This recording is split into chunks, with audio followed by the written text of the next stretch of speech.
Բարև ձեզ, եթերում 1000-ից հաղորդաշարի հերթական թողարկումն է։ Աշխարհում 100 հազարավոր կանայք հեռանում են աշխարհիկ կյանքից, ընտրելով աղոթքի, ծառայության եւ նվիրումի ուղին։ Հայաստանում սակայն միանձնուհիների թիվը մեծ չէ, ընդամենը 8-ն են, եւ մեր հյուրը այսօր մեկն է նրանցից։ Քույր Ազատուհին պատրաստ է մեր եթերում խոսել իր կյանքի եւ ընտրության մասին։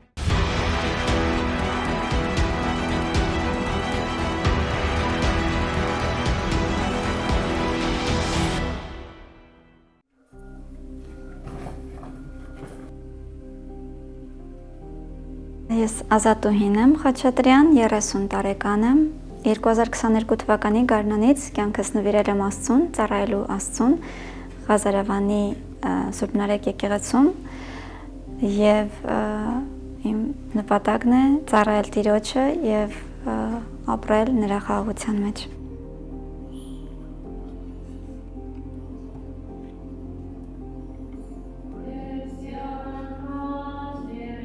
Մինչ վանք գալը ապրել եմ շատ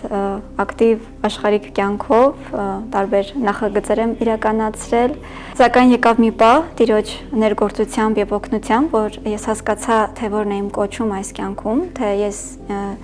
ինչպես պետք է շարունակեմ իմ կյանքը եւ այդ պահից սկսած ես որոշում կայացրեցի, որ պետք է տեղափոխվեմ միանձնուհիների մենաստան եւ այստեղ շարունակեմ իմ կյանքն ու ծառայությունը։ Կյանքի յուրաքանչյուր րոպեն ու կյանքը այստեղ է իմաստավորվում։ Բազմաթիվ մարդիկ դիտելով այս հաղորդումները անհատապես օգնում են մեր հերոսներին։ Նախագծի գործընկերը Ձերժավա ընկերությունն է։ Ձեր դիտումը, մեկնաբանությունը կամ տարածումը անչափ կարևոր են մեզ համար։ Դրանով դուք ձեր մեծ ներդրումն եք ունենում ինչպես հաղորդման զարգացման, այնպես էլ մեր հերոսների խնդիրների հանրահռչակման եւ լուծումներ գտնելու հարցում։ Բարև ձեզ, քույր Ազատուհի, շատ շնորհակալ եմ, որ չմերժեցիք մեր հրավերը եւ այսօր դուք եք մեզ հյուրընկալել Հայ Առաքելական եկեղեցու միանձնուհիների մենաստանում։ Շնորհակալ եմ։ Բարև ձեզ, ողջունում ենք ձեզ այստեղ, ուրախ ենք, որ այսօր միասին ունենալ ենք զրույց։ Քույր Ազատուհի, միանձնուհիները իրենց կյանքը կապում են հավատքի եւ համայնքի հետ, հրաժարվելով անձնական շահերից։ Եվ արդեն սկսում են ապրել ավելի խստապահանջ, կարգապահ առօրյայով։ Սա ձեր որոշումն է, հա, ձեր անձնական որոշումն է եղել։ Ինչու եւ ինչպես եկաք այս որոշմանը։ Այո, շուտ սա անձի ազատ որոշում է, ազատ կամք է, որովհետև ինչպես Աստված մեզ ստեղծել է ազատ կամքով, այնպես էլ յուրաքանչյուր որոշում եւ հատկապես այսպիսի որոշումը լինում է մարդու անձնական ընտրությամբ։ Պատճառները անշուշտ կարելի է այսպես նշել, գլխավոր պատճառը Աստծուն ծառայելու ցանկությունն է, փափագը եւ հոգեվոր կյանքով ապրելու փափագն է։ Բայց երբ որ ես այս հարցը ինձ տալիս եմ ամեն օր, թե ինչու եմ ես ընտրել այս կյանքը, ես հասկանում եմ, որ դեռ մանկությունից ես ունեի այս նախասիրությունները հոգևոր կյանքի եւ տարիքի հետ ուղղակի դա ավելի ակնհայտ դարձավ, որ հենց սա է իմ կոչումը եւ Աստված օգնեց, բացեց ինձ համար եւ ես հասկացա, թե ինչի համար եմ կոչված այս կյանքում, որ ինձ շնորհել է Աստված։ Բայց ձեր կյանքում եղել են որոշակի իրադարձություններ կամ որևէ իրադարձություն կոնկրետ, որից հետո դուք այսպես հաստատական որոշել եք, որ ապրելու եք այս կյանքով։ Ինձ համար Աստծուն ճանաչելու իրադարձություններ, որովհետև ես շատ ցավում եմ, որ ես շատ ուշ եմ ճանաչել Աստծուն։ Ես ընդամենը 4 տարի է, որ ճանաչում եմ Աստծուն եւ դրանից 3 տարին եկել եք մենաստան։ 3 տարին նվիրել եմ ճանաչելը։ Այո, 1 տարի անց, Աստծուն ճանաչելու 1 տարի անց ես անմիջապես որոշումս կայացրեցի եւ դրա համար պատճառ եւ առիթ է հանդիսացել պատերազմը 2020 թվականի։ Այդ ժամանակ ես առավել հաճախ ինձ հարցրեցի, թե նախ ինչու է այս ամենը կատարվում իմ ազգի հետ եւ ինչ պետք է անեմ ես։ Եվ երբ որ այս հարցերը ինձ տվեցի, ես հասկացա, որ ես թերացել եմ որպես քրիստոնյա, որովհետեւ ես մկրտված էի, բայց ես չէի ապրում քրիստոնեական կյանքով, չէի հաճախում եկեղեցի պատարակների եւ ես առաջինը ինձ մեղադրեցի այն աղետի համար, ինչ որ կատարվեց իմ ազգի հետ, եւ ես փորձեցի շտկել իմ կյանքը, իմ ճանապարհը, թե ես ինչպես պետք է Աստծուն հաճելի ճանապարհով ընթանամ, որպեսզի Աստծո ողորմությունը լինի իմ ազգին։ Եվ իհարկե սա մոտ 1 տարի տևեց, երբ որ ես քայլ առ քայլ մոտենում էի Աստծուն եւ ինձ համար հատկապես կարելի ասել բեկումնային եղավ, երբ որ ես այցելեցի Տաթև, քրոջս նախաձեռնություններ, ես իրականում չէի ուզում գնալ, ինձ համար կարծում եմ, որ հոգնեցնող այդ երկար ճանապարհը եւ դա հենց Սուրբ Հարության տոնի նախորդող շաբաթն էր, մենք ավագ շաբաթ ենք անվանում, այդ ժամանակ ես տեղյակ չէի դրա մասին, որ դա հենց ավագ շաբաթն է, ուղղակի քրոջս նախաձեռնությամբ մի քանի օրով ուխտագնացություն արեցինք։ Եվ այնտեղ, երբ որ մենք միասին քայլեցինք դեպի Հարան ճանապարհ, երբ որ ես մտա պարիսպներից ներս, ինձ մոտ այնպիսի զգացողություն էր, որ ես դրախտում եմ հայտնվել, որովհետև իսկապես պատկերն էր շատ դրախտային էր, ամբողջը ծաղիկներով, մանուշակներով լի մի բացատ էր եւ մի ծառ գեղեցիկ, փոքրիկ, ինչպես դրախտի ծառը եւ շուրջը ծաղիկներ եւ անուշ բուրմունք էր, հենց այդ պահից զգացի, որ ինչ-որ բան կատարվեց ինձ հետ եւ երբ որ մենք այնտեղ նստած էինք ուղակի այդ խցերից մեկի դիմաց, իմ մեջ այդպես շատ խորը փափագ առաջացավ, այդպես մի զգացում, բայց նաև ինձ համար անհնար, որ Երանի կլինի մի օր, որ ես թողեմ կյանքը, աշխարհը, այն կյանքը, որ ես այսօր ապրում եմ եւ այսպես առանձնության մեջ ապրեմ։ Բայց այդ ժամանակ գիտեիք մի անձնուհիների Ոչ, ես չգիտեի, որ կա Հայաստանում վանք, որ մի անձնուհիներ կան եւ կա վանական կյանք։ Ուղղակի այդպիսի մի փափագ իմ մեջ այդպես ծնվեց եւ միանգամից ես մերժեցի, որովհետեւ մտածեցի, որ դա անհնար է ինձ համար, քանի որ այդ շրջանը իմ կյանքի հատկապես շատ ակտիվ շրջան էր, ես շատ մեծ նախագծեր ունեի իմ գյուղում, որտեղ ես ծնվել եմ, մենք այդպես մեծ նախագիծ էինք սկսել եւ ես շատ ողջավորված էի, որովհետեւ վերջապես մենք համախմբվել էինք շատ լավ գաղափարի շուրջ, որ մենք կոչել էինք Զարթոնքի թռիչք եւ ուզում էինք մեր գյուղը այդ 100-ամյակի առիթով այդպես մեծ զարթոնք ապրել բոլորով միասին դծված էինք դրան։ Ճամբարակի Մարտունի գյուղն է։ Եվ սակայն այնպես ստացվեց, որ եւս մեկ քայլ Աստված ինձ ընդառաջ եկավ, քանի որ բնական է, երբ որ մարդը չի ապրել իր ամբողջ կյանքը քրիստոնեական կյանքով, չի հաղորդվել, շատ դժվար է, որպեսզի այդ կարծրացած սիրտը միանգամից փշրվի եւ Աստծուն ճանաչի, եւ ես հիշում եմ, երբ որ մենք այնտեղ մասնակցում ենք ժամերգությունների, ամեն ինչ ինձ համար անհասկանալի էր եւ ես մտածում էի, թե ինչու համար է սա, ինչու ես ոչինչ չեմ հասկանում, ինչու ոչ մեկ ինձ չի բացատրում, այդպես պայքար էր մտքումս եւ ես այդպես բարկացած ժամերգության կեսից դուրս եկա եկեղեցուց եւ ասացի, որ ես չեմ կարողանում զգալ Աստծուն ներկայությունը, որտեղ է Աստված, այդպես բարկացած դուրս եկա Եվ այնտեղ Տաթևում գիտենք, որ այդպես ժառերի վրա է եւ այդպես պատշգամբային հատվածներ կան եւ ես այդպես հուզված դուրս եկա եւ այդ պահին այդ հենց աստվածային ներգործությունը ես զգացի, ինչպես ասես Աստված ներկայանար ու ասեր, որ ես այստեղ եմ։ Ու երբ որ այդ զգացումը ես ունեցա, մի տեսակ փշրվեցի եւ հասկացա, որ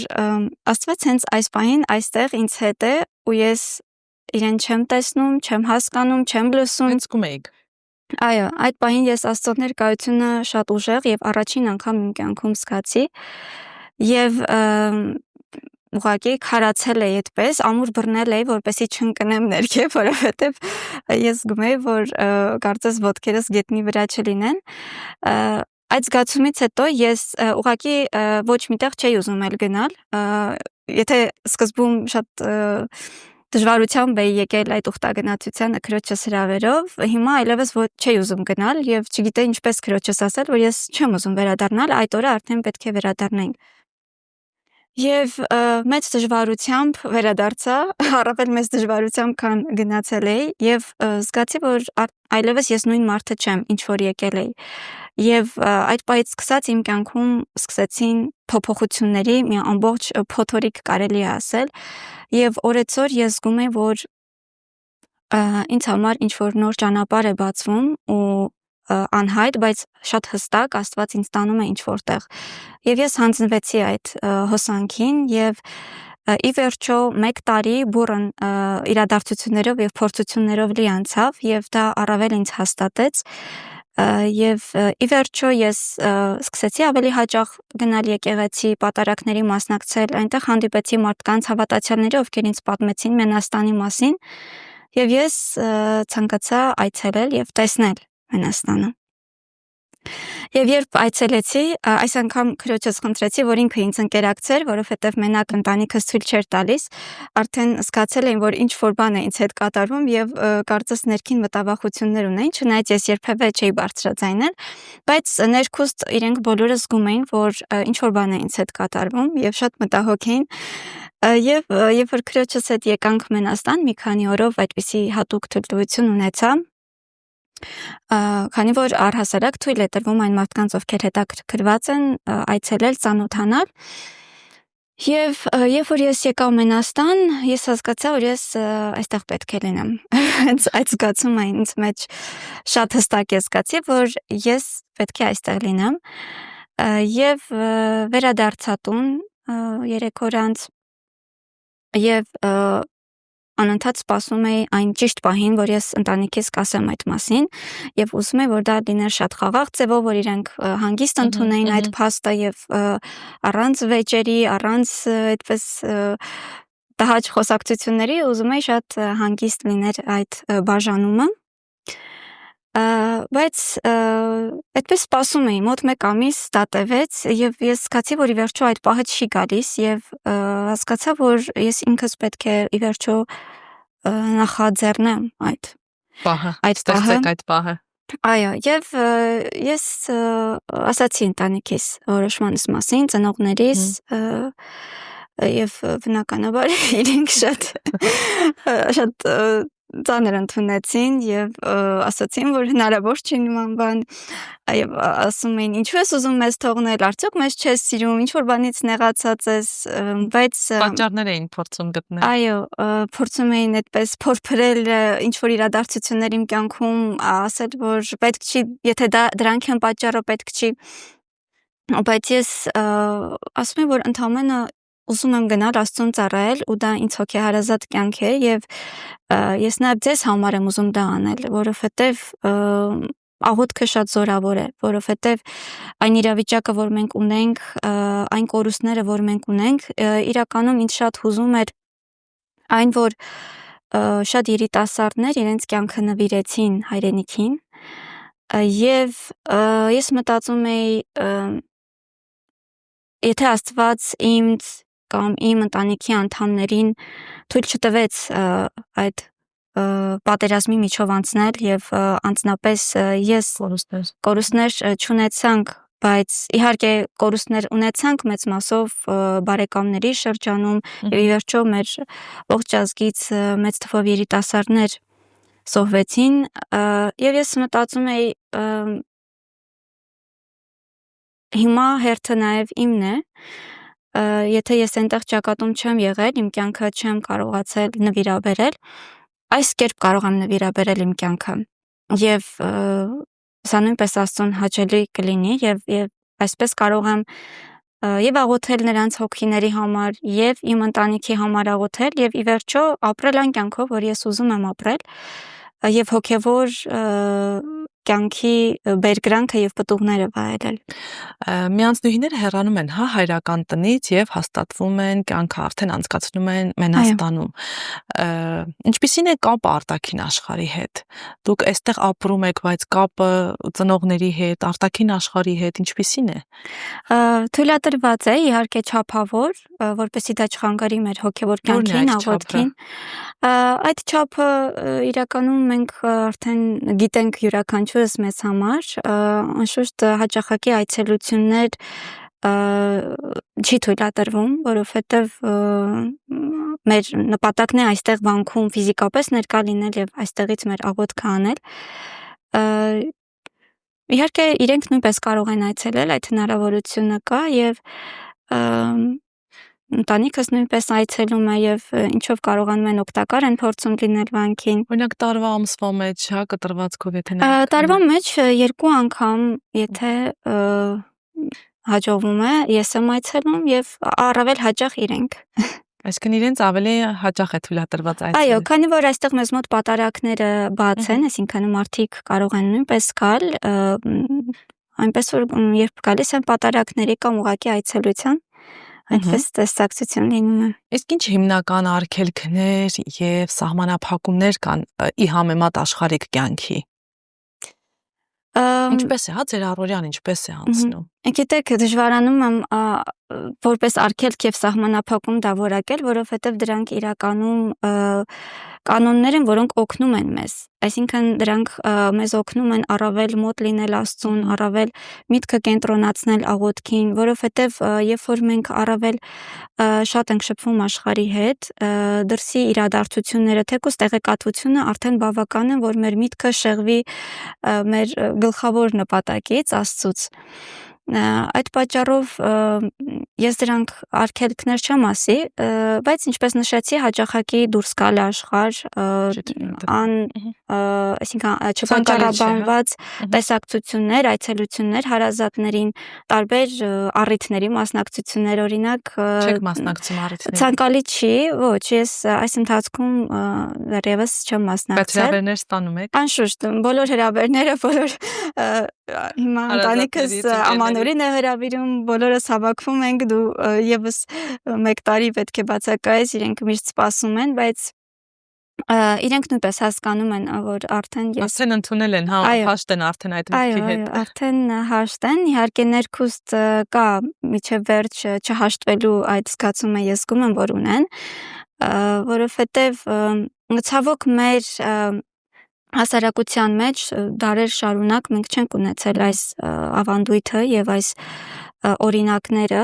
եւ դժվար է ընտանիքի համար, ծնողների համար իրենց աղջկա կյանքում պատկերացնել այսպիսի կյանք, այսպիսի որոշում, որովհետեւ հիմնականում պատկերացնում են ամուսնություն, երեխաներ, չէ, մտածում են այդպիսին է երջանկությունը, բայց սա նույնպես ինչպես որ մեր հայրերն են ասում, սա հարսնությունը երկնային փեսային, այսինքն մենք ինչպես կանայք չէ բաժանվում են, կին աղջիկը բաժանվում է իր ընտանիքից ծնողներից ընտրելով երկրային փեսա եւ կազմելով ընտանիք, այնպես էլ այստեղ մենք ընտրում ենք երկնային փեսային եւ գալիս ենք այստեղ ապրելու երկնային փեսայի տանը եւ ունենալով քույրերին իբրև ընտանիք եւ մեր ողջ եկեղեցին եւ ողջ քրիստոնյաներին մենք որպես մեծ ընտանիք ենք։ Առօրյան ինչպիսին է, ինչպես է օրը սկսվում, ինչ եք անում օրվա ընթացքում, հա, ինչպես է անցնում օրը։ Մեր առօրյան անշուշտ համապատասխանում է ընդունված վանական կյանքի աշխարհում ընդունված կարգին, սկսվում է աղոթքով, նախաճաշ եւ ունենք հնազանդություններ, այսինքն կատարում ենք օրվա ընթացքում անհրաժեշտ գործեր տարբեր, որը անվանվում է հնազանդություն, որովհետեւ այդ աշխատանքների նպատակը հնազանդություն ձեռք բերելն է, այսինքն հոգում այդ հաշտությունը, երբ որ մենք կոտրում ենք մեր անձնական կամքը եւ այդպիսով խուսափում ենք հպարտությունից, այսինքն դա հոգեվոր աշխատանք է, ֆիզիկական աշխատանքը զուգորդվում է հոգեվոր աշխատանքին եւ մեր օրը հիմնականում բաղկացած է աղոթք եւ հնազանդություն, հա, այսինքն այդ երկու կարևոր աշխատանքներն են մեր կյանքի մասը։ Իսկ աշխարհիկ կյանքի մասին տեղեկություններ ինչպես եք ստանում, նկատի ունեմ այստեղ թույլատրվում է օրինակ գadgetներ, հեռուստացույց։ Հիմնականում ոչ, չունենք հեռուստացույց, սակայն կախված հնազանդությունից, օրինակ եթե ունենք համակարգիչ, եթե անհրաժեշտություն կա որևէ աշխատանք անելու համակարգչով կարող ենք եւ հիմնական տեղեկատվությունը, այսինքն մեզ անհրաժեշտ այն ինչ որ որ պետք է, մայրապետի միջոցով է։ Իհարկե կախված ընտրությունից նաև մարդիկ կարող են այստեղ ունենալ հեռախոս եւ օգտվել որոշակի սահմանափակումներով, այդպես։ Այսինքն աշխարհիկ կյանքի մասին տեղեկությունները ստանում եք այնքանով, որքանով որ ձեզ Անհրաժեշտ հասանելի է դառնում ինչ որ մեկի, հա, պատմածով, ճիշտ եմ հասկանում։ Այսինքն այն նույն համացանցը, որ անընդհատ բոլորի ձեռքում այսօր գadgetները կանթեղում են, դա այստեղ թույլատրված չէ։ Ցանկալի չէ, բայց եթե կա անհրաժեշտություն, օրինակ, կարելի է օգտվել։ Շատ լավ։ Ուզում եմ մի փոքր նկարագրեք նաև Ազատուհուն աշխարհիկ կյանքում։ Ինչպիսին էր Ազատուհին մինչև 2020 թվականը։ Բանկ եմ մտել 2022-ի գարնանից, այսինքն 2020-ի վերջ, քանի որ պատերազմն այն ժամանակ էր, սկսվեց ինձ մոտ այդ ճգնաժամային, այսպես ասած, հոգեբանական փոփոխությունների այդ փուլը, մի ամբողջ 21 թվականը եւ 22-ի գարնանը ես արդեն եկավանք, առհասարակ այսպիսի մի կանոն կա, որ նաև ինչպես նշեցի կանոնների թվում ասեմ, որ վանական կյանքում ցանկալի չէ, այսինքն նպատակային է, որ մոռանաս քո աշխարհիկ կյանքը, հին մարդուն, այդպես ենք կոչում, մոռանալ հին մարդուն եւ կերտել նոր մարդը, հա, Աստծով արդեն, բայց ձեր հարցին, որպեսի չխուսափեմ ձեր հարցից, մի քանի բառով կասեմ, որ շատ երջանիկ մանկություն եմ ունեցել, մանկություն, որը կուզեմ, որ աշխարհի բոլոր երեխաները ունենան, այնուհետև, ինչպես բոլոր սովորական մարդիկ, կրթություն եմ ստացել, համալսարանում սովորել, ավարտել գերազանցությամբ, հետո աշխատանք, հետո ճամփորդություններ աշխարհի տարբեր երկրներով եւ իհարկե ամեն ինչի հիմքում, հիմա երբ որ ես հետ եմ նայում, այդ փնտրտուքներ, Աստծո փնտրտուքներ, ես փնտրում էի ամենուր, բայց Աստված իհարկե միշտ իմ կողքին էր, միշտ իմ ձեռքը բռնած էր, միշտ ինձ հետ խոսում էր, բայց ես չէի լսում։ Խնդիրը իմ մեջ էր անշուշտ, եւ ես փորձելով գտնել Աստծուն, այդպես մի ամբողջ կյանք որոնումների մեջ էի։ Ազատուհի, դուք 1.5 միլիոնից ընդամենը 8-ն են ընտրել այս ճանապարհը, այսինքն շատ փոքր թիվ է, չգիտեմ ինչով է սա բացատրվում, բայց դուք 1.5 միլիոնից տարբերվող մարդ եք ձեր ընտրությամբ, հա, նաև ինձ հետաքրքիր է, աշխարհիկ կյանքում բոլոր աղջիկները ունենում են այսպես երազանքներ, ընտանիք կազմել, երեխաներ ունենալ, մայրանալ կամ ընտրել մասնագիտություն, կարիերա զարգացնել, այդպիսի ցանկություններ, երազանքներ չեք ունեցել։ Անշուշտ եղել են այն շրջանում, որ նկարագրեցի, կրթություն եւ այլն, այսինքն երիտասարդության այդ շրջանում ես ինչ որ մասնագիտություն ունեիք ընտրած ձեզ համար, որ Այո, ես ավարտել եմ Երևանի Պետական համալսարանի լրագրության ֆակուլտետը։ Հաստորեն գոլեգաներ ենք։ Այո, եւ մասնագիտության ընտրությունը նույնպես կապված էր փնտրտուքի հետ եւ իմ միջավայրում փոփոխություն բերելու հետ։ Ես հիշում եմ, երբ որ ես ավարտական դասարանում էի, իմ առաջին հոդվածը գրեցի, այդպիսի հնարավորություն կար, որ կարող եմ տպագրվել։ Ես գրեցի հենց իմ գյուղի ճանապարհների մասին, որ իրենք ճաքած են, իրենք շատ վատ վիճակում են,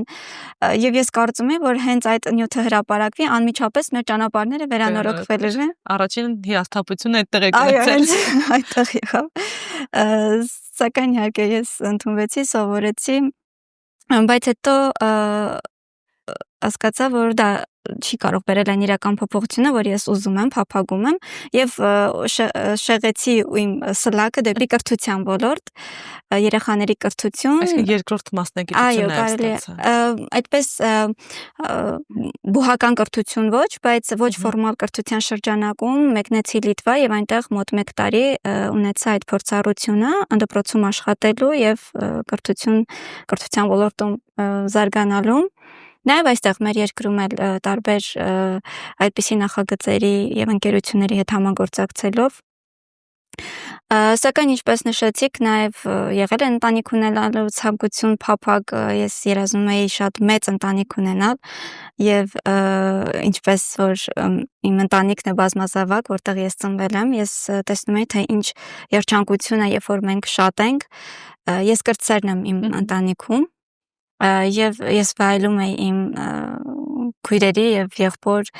ներկայությունը եւ երբ որ իմ տատիկի ողջ գերդաստանն էր հավաքվում եւ տեսնում էի թե ինչ մեծ արժեք է, ինչ մեծ ուրախություն է, բայց եկավ մի պահ, երբ որ ես պետք է որոշում կայացնեի իմ կյանքում ունենալ ընտանիք թե ոչ, արդեն ես տիրոջը ճանաչում էի այդ շրջանում եւ ես տիրոջը ուղղեցի այդ հարցը, թե Այսինքն նաև ընտրության առաջ եք կապել։ Այո, անշուշտ, թե ինչ է ինքը ակնկալում եւ թե ինչն է ինձ համար լավագույնը, այսինքն բնականաբար մենք բոլորս փնտրում ենք երջանկություն եւ ես աղոթում էի, խնդրում էի Տիրոջը, որպեսզի ցույց տա, թե որն է իմ երջանկության ճանապարհը եւ թե ինչպես կարող եմ բնականաբար իմ գլխավոր նպատակը իրեն ծառայելն էր եւ այդպիսով նաեւ իմ երջանկությունը ունենալը։ Եվ Տերը շատ հստակ ինձ ցույց տվեց այս ճանապարհը եւ քաջալերեց, որ ես հենց այս ճանապարհով ընթանամ։ Որն էր այդ ազդակը, ինչպես ցույց տվեց, ինչպես հասկացաք, որ դա Տիրոջ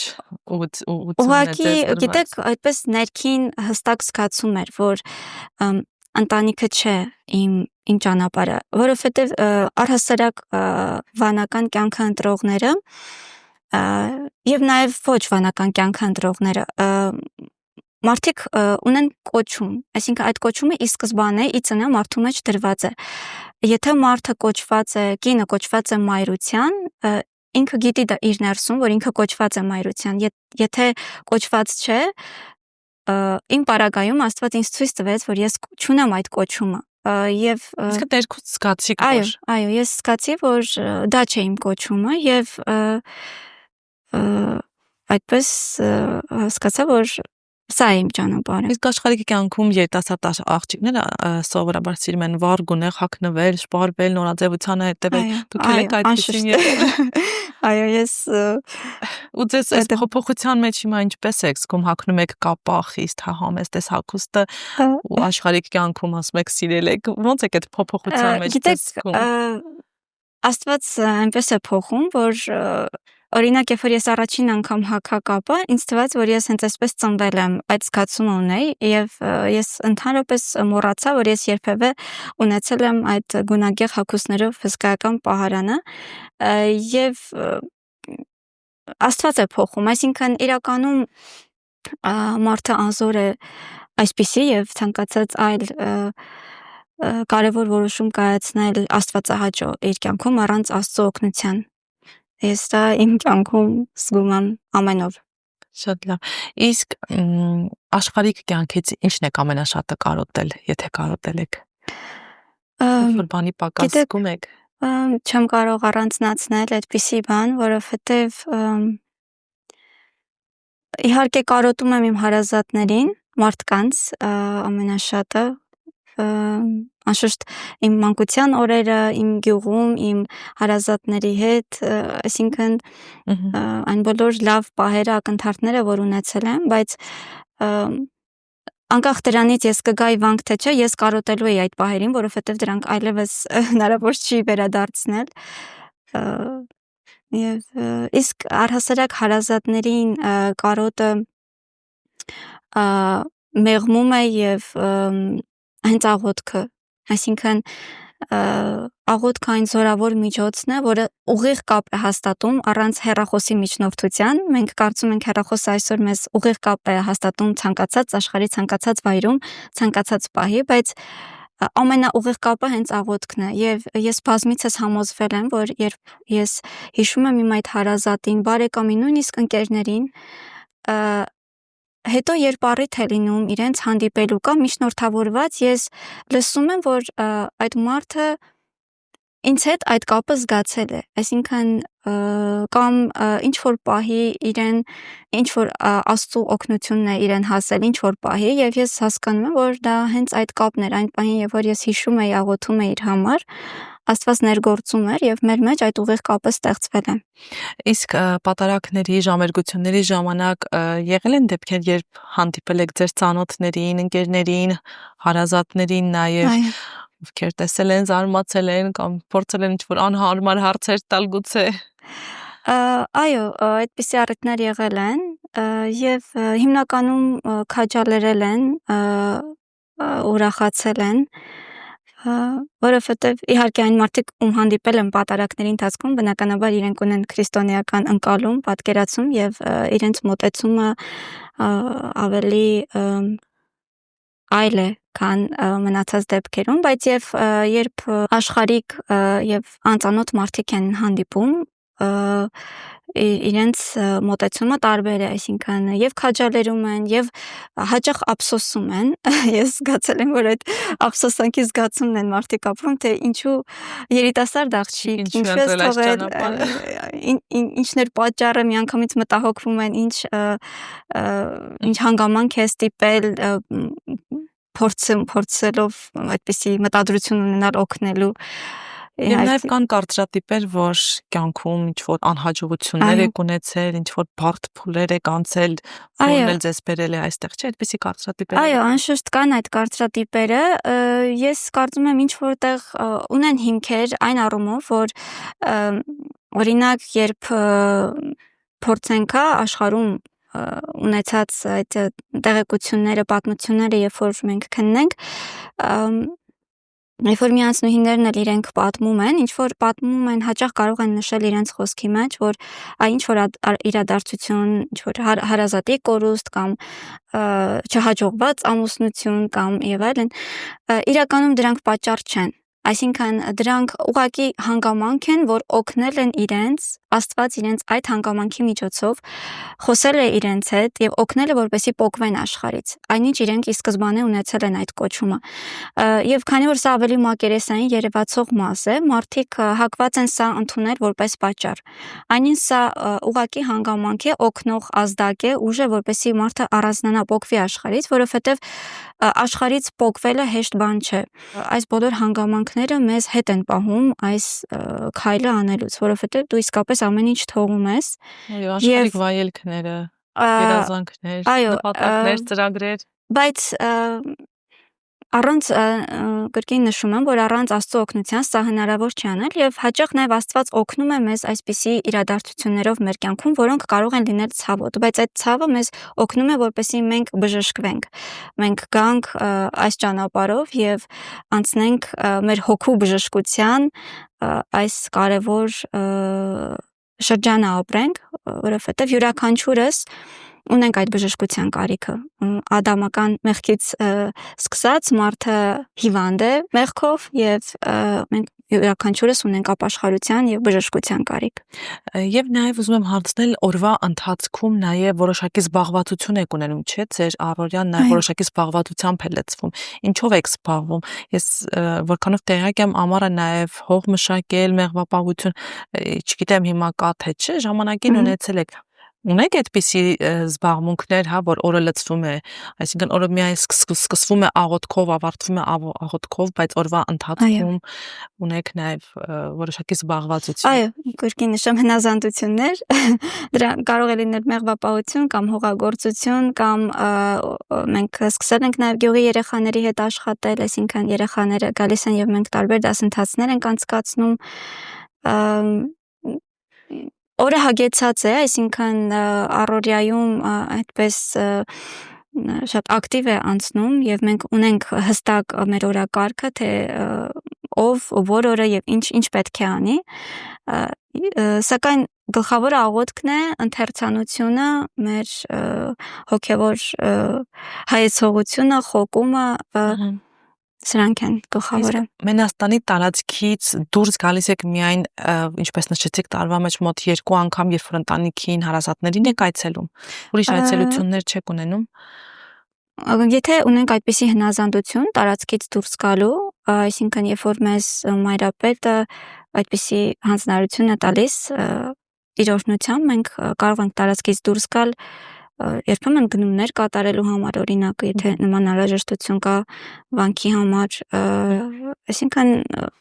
անհրաժեշտությունից ելնելով այդպես դուրս են գալիս տարածքից եւ իհարկե ուխտագնացություններ, մյուս եկեղեցիներ հաճախ ենք գնում թեմի եւ թեմից դուրս պատարակների, աղոթքների, այդպես Եվ ձեր ծնողները այս տարիների ընթացքում փորձել են ձեզ հետ պահել, փորձել են ձեզ հակառակը համոզել, հետ վերադարձնել աշխարհիկ կյանք, թե այո, այդպիսի փորձեր եղել են եւ երբեմն մինչեւ այսօր ես զգում եմ այդպիսի փորձեր։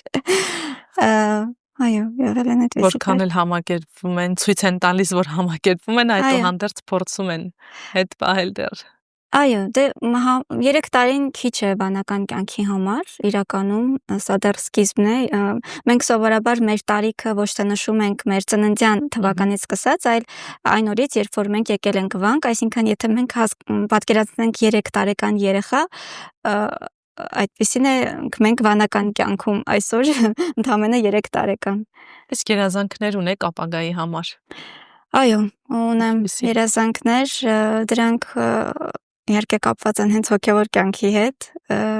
մեր վանական կյանքի հետ, մեր եկեղեցու ծաղկման եւ հատկապես կրթության, երեխաների կրթության,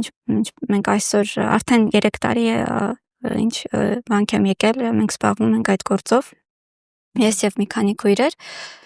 եւ հիմնական երազանքներս հենց կրթության հետ են կապված եւ հատկապես աղջիկների կրթության եւ հետաքրքիր է որ գուցե ինչ որտեղ հակասական թվա, բայց իրականում մեծ մտահոգություն ունենք մայրերի այն մայրերի, ովքեր այսօր կան եւ ովքեր լինելու են վաղը, որովհետեւ մայր լինելը շատ դժվար գործ է եւ մայրերին պետք է մեծ աջակցություն եւ պատրաստություն մայր լինելու, հատկապես գաղափարապես, այսինքն որովհետեւ մայրերն են դաստիարակում եւ կրթում զավակներին եւ ինչպես որ Նժդեհն է ասում, մայրերի ափի մեջ պետք է որոնել ազգերի ճակատագրերը, այսինքն մայրերից շատ բան է կախված եւ եթե մենք ուզում ենք ամուր պետություն ունենալ, ուրեմն պետք է սկսենք մայրերից։ Եվ շատ ցավալի փաստ կա, որ մեզ շատ մտահոգում է եւ մենք առիթ ենք ունեցել նաեւ մայրերի հետ խոսելու, գյուղի մայրերի հետ որոշ ժամանակ աշխատանք ենք տարել։ Խոսքը պտղիսեռով պայմանավորված ընդհատումների մասին է եւ ոչ միայն սեռով պայմանավորված, իհարկե մեր երկրում դա գերակշռում է, բայց սա մեծ աղետ է եւ աղետաբեր է եւ իհարկե դրա պտուղները մենք այսօր քաղում ենք ցավոք, մեր մայրապետը դա անվանում է զավակասպանություն մոր կողմից եւ ցավոք շատ մայրեր դա չեն գիտակցում, թե ինչ են անում, որ իրենք իրենց ձեռքով սպանում են իրենց զավակներին եւ մեզ համար շատ ցավալի է եւ մենք շատ հաճախ խոսում ենք, երբ առիթ է լինում, այս մասին խոսում ենք եւ շատ մայրեր անտեղյակ են սրան, որ իրենք կապ չունի պտղի ժամկետը արդեն մարդ է, հոգի է եւ սպանություն է արդյունքում եւ մենք շատ ուզում ենք, որ մեր մայրերը առավել գիտակից լինեն եւ այն աղջիկները, ովքեր կոչված են մայրության, ուրեմն լինեն իրենց կոչման մեջ եւ լինեն բազմազավակ մայրեր, այնքան ինչքան Աստված իրենց տալիս է, ինչպես մեր տատիկների հին ու բարի ժամանակներում էր, չնայած ցավոք սովետական շրջանում դա նույնպես խրախուսվել է եւ ես հիշում եմ, որ ինքը շատ դեմ էր եւ գյուղի նույնիսկ կանանց, ովքեր ճանաչում էր իր հարազատներին, արգելում էր, որ իրենք գնան այդ քայլին եւ այդպիսի շատ պատմություններ կան եւ ասում են, որ պապիկիս բաժին երեխան է ծնվել, որովհետեւ հետ է պահել այդ կնոջը, որպեսի գնար եւ այդ քայլին Քուրազատու իսկ թույլատրվում է վերադարձը աշխարհիկ կյանք։ Տեսեք, ազատությունը մարդու երբեք չի խախտվում, այսինքն ինչպես ազատ կամքով որոշմամբ մարդ գալիս է, այնպես էլ կարող է որոշումը փոխել, բայց ուխտադրությունից հետո այլևս դա համարվում է ուխտադրժություն եւ իհարկե գոյություն ունի ժամկետ, կա փորձնական շրջան, այսինքն փուլերով է դա եւ մինչև հիմնական որոշում կայացնելը մարդուն առավել տրված է այդ հնարավորությունը, որ ինքը կարող է այդ որոշումը կայացնել։ Ասում են հոգևոր կյանքը ճանապարհ է դեպի ներքին խաղաղություն, հա, դուք ձեր ներքին խաղաղությունը գտել եք։ Դա Աստված բոլորը այս կյանքում կարողանան գտնել իրենց ներքին խաղաղությունը եւ հաշտ ապրեն իրենց եւ Աստծո հետ։ Ես շնորհակալ եմ անկեղծ զրույցի համար եւ եթե ունեք ավելացնելու բան, խնդրեմ, եթե ոչ, ավարտենք զրույցը։ Շնորհակալ եմ ես նույնպես։ Իրականում խաղաղությունը հեշտ չէ ձեռք բերվում, ամբողջ կյանքը պայքար է գտնելու այդ խաղաղությունը եւ պահպանելու այդ խաղաղությունը։ Ցավոք ես դեռ չունեմ այդ ամբողջական այդ զգացումը, իհարկե Տիրոջ օգնությամբ վանական կյանքում դա ավելի հեշտ է տրվում, պայմանները նպաստում են դրան, որ մենք ճաշակենք այդ խաղաղության պահերը, բայց նաև հեշտ է կորցնել այդ խաղաղությունը։ Եվ վանականի ամբողջ կյանքը միտված է հենց այդ խաղաղությունը գտնելուն, պահպանելուն եւ նաև փոխանցելուն, որովհետեւ իբրև հավելում ասեմ, որ ինչ է վանական կյանքը մեծ հաշվով վանական կյանքը դա ապրել աստվածաշնչյան պատգամներով եւ լինել այն կապը մենք ասում ենք մարտնչող եկեղեցու եւ հաղթանակած եկեղեցու միջև, այսինքն մարտնչող եկեղեցին այսօր բոլորս ենք երկրի վրա ապրող բոլոր մարդիկ քրիստոնյաները, ովքեր պայքարի մեջ են շարունակ իրենց հոգու փրկության պայքարի եւ հաղթանակած եկեղեցին սրբերն են երկնային զորքերը, հրեշտակները, ովքեր արդեն հաղթանակած են եւ այնտեղ Աստծո ներկայության մեջ են եւ վանականները այդ կոչված են այդ կապը լինելու եւ մաղթանքս է, որ